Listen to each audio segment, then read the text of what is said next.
Hello everyone, मैं हूं कामरान चौधरी और आप देख रहे हैं केमिस्ट्री विद कामरान।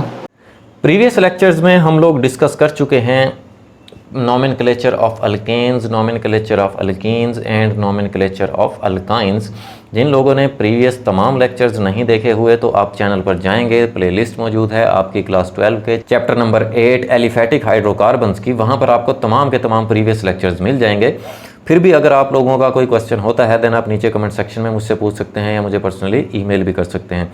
आज बेसिकली हम लोग आज के लेक्चर में डिस्कस करेंगे अल्केन्स और पैराफिन्स, ठीक है, कि अल्केन्स या पैराफिन्स। तो सबसे पहले मैं आपको ये बता दूं कि paraffins is the common name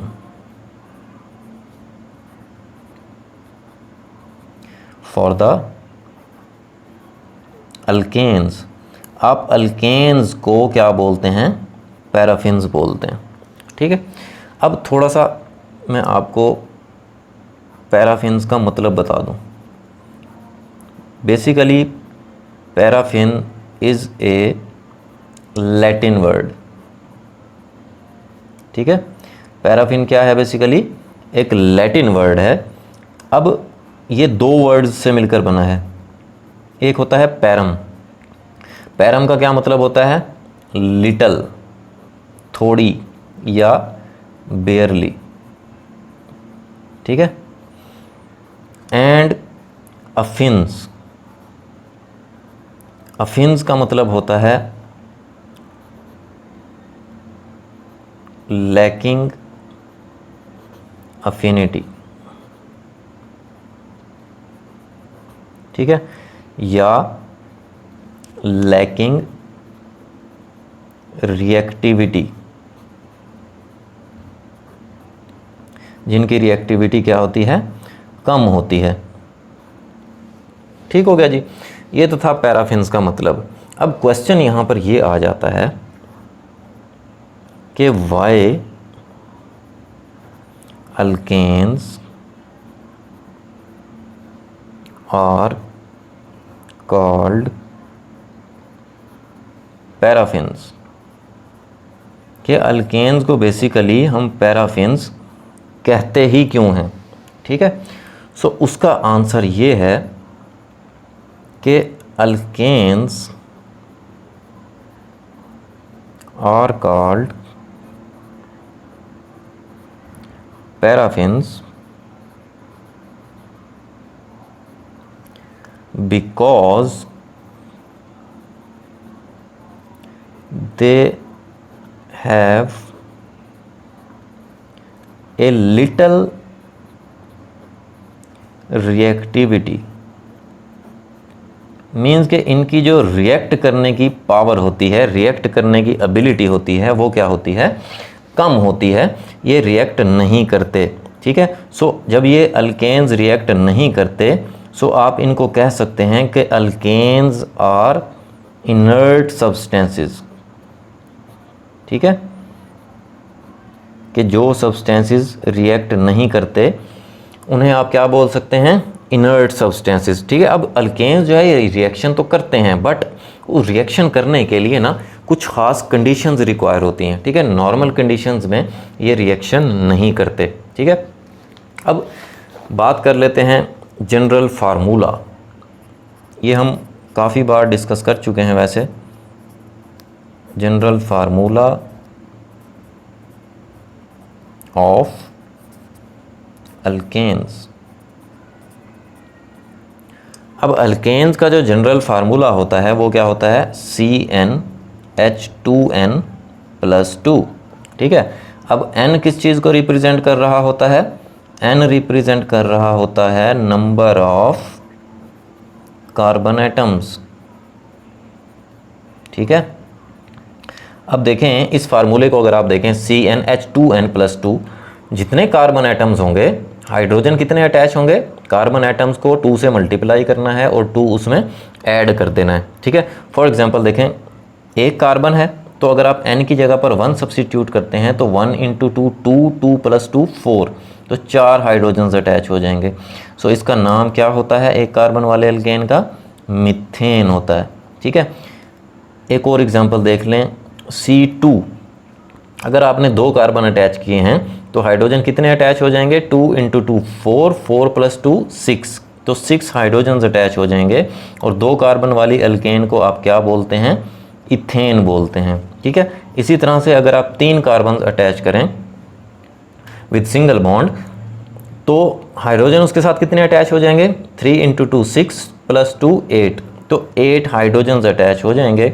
और इसको हम क्या बोलते हैं? 3 कार्बन वाली अल्केन को प्रोपेन बोलते हैं। ठीक है, इसी तरह 4 कार्बन वाली अल्केन को आप ब्यूटेन बोलते हैं, 5 कार्बन वाली को आप पेंटेन बोलते हैं, 6 कार्बन वाली को आप हेक्सेन बोलते हैं, 7 कार्बन वाली को आप हेप्टेन बोलते हैं, 8 कार्बन वाली को आप ऑक्टेन बोलते हैं, 9 कार्बन वाली अल्केन को आप नोनेन बोलते हैं और 10 कार्बन वाली अल्केन को आप डीकेन बोलते हैं। ठीक है, अब यहाँ पर एक और मैं क्वेश्चन राइट करने लगा हूँ आपके लिए और उसको समझाता हूँ कि वो क्या है। एक और क्वेश्चन यहाँ पर रेज होता है कि why alkanes are known as saturated hydrocarbons. आप अल्केन्स को क्या बोलते हैं? सैचुरेटेड हाइड्रोकार्बन्स बोलते हैं। ठीक है, अब इसका आंसर क्या होगा? क्यों आप अल्केन्स को सैचुरेटेड हाइड्रोकार्बन्स बोलते हैं?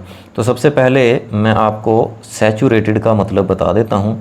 सैचुरेटेड का मतलब होता है फिल्ड। ठीक है, या आप इसको कह सकते हैं सेटिस्फाइड। ठीक है, अगर मैं आपको इसका उर्दू में मतलब बताऊं तो इसका मतलब होता है भरा हुआ। ठीक हो गया। अब क्या मतलब कि सैचुरेटेड का मतलब फिल्ड या सेटिस्फाइड होता है? इन alkanes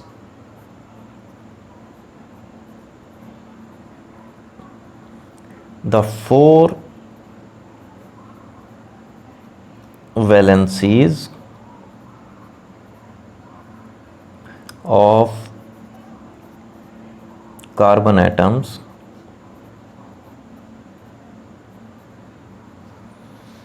are fully satisfied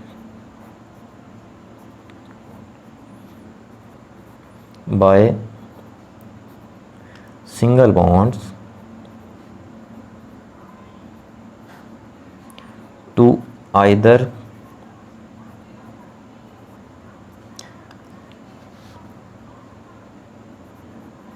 with the other carbon atoms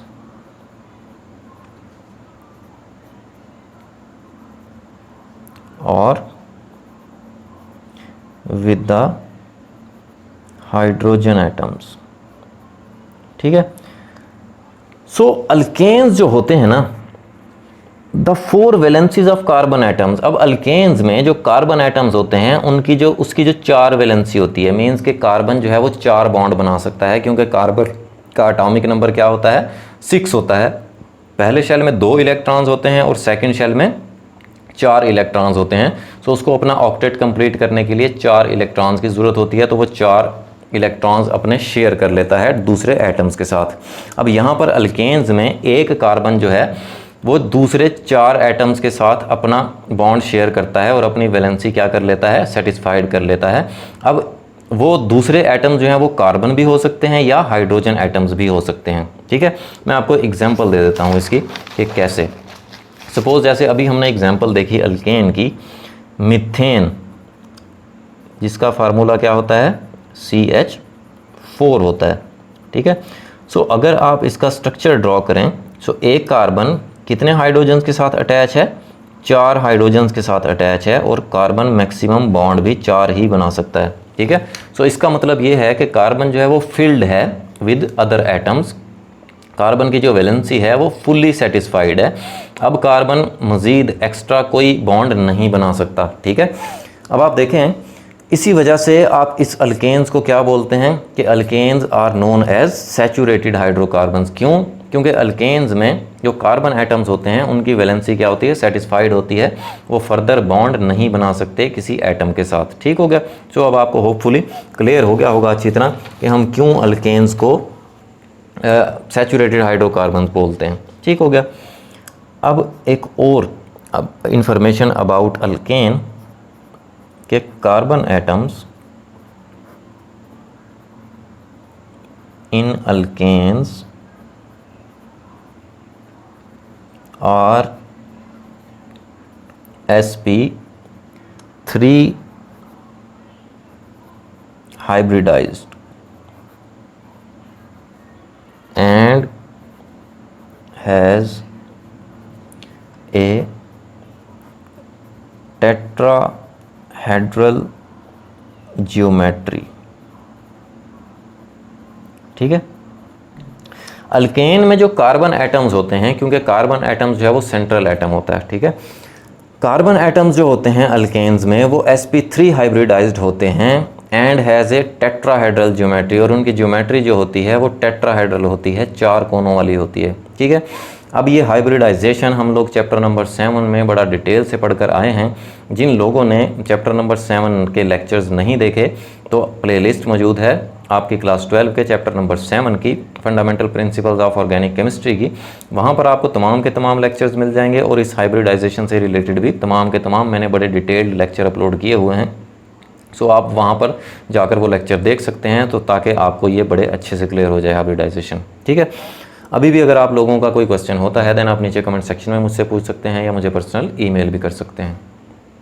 अगर आपको वीडियो पसंद आई है देन चैनल को सब्सक्राइब ज़रूर कीजिएगा, वीडियो को लाइक किया करें, शेयर किया करें। Thank you very much.